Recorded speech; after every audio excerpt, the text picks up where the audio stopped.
നെടുങ്കണ്ടം ഇരട്ടക്കൊലപാതക കേസിൽ പ്രതി സജിയെ 14 ദിവസത്തേക്ക് റിമാൻഡിൽ വിട്ടു. പ്രതി കുറ്റം സമ്മതിച്ചെങ്കിലും കൂടുതൽ ശാസ്ത്രീയ തെളിവുകൾ ശേഖരിക്കാനാണ് പോലീസിന്റെ നീക്കം. റിമാൻഡ് റിപ്പോർട്ടിന്റെ പകർപ്പ് മീഡിയ വണ്ണിന് ലഭിച്ചു. കസ്റ്റഡിയിൽ വേണമെന്ന പോലീസിന്റെ ആവശ്യം നിരസിച്ചുകൊണ്ടാണ് പ്രതിയെ കോടതി റിമാൻഡിൽ വിട്ടത്.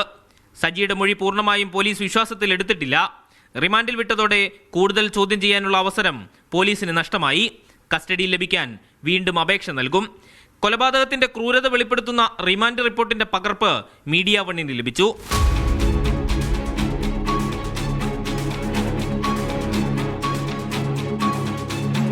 മർദ്ദിച്ചവശനാക്കിയ റജിയെ മരിച്ചെന്ന് ഉറപ്പുവരുത്താൻ കഴുത്തിൽ തോർത്തിട്ട് കുരുക്കി. തടയാൻ വന്ന മാതാവിനെ തള്ളി നിലത്ത് വീഴ്ത്തി. തല ഭിത്തിയിൽ ഇടിപ്പിച്ചു. കൊലപാതകം നടന്ന രാത്രിയിൽ മൃതദേഹം കട്ടിലിനടിയിൽ ഒളിപ്പിച്ചു. ദുർഗന്ധം വന്നപ്പോൾ വീടിന് പുറത്തേക്ക് മാറ്റി.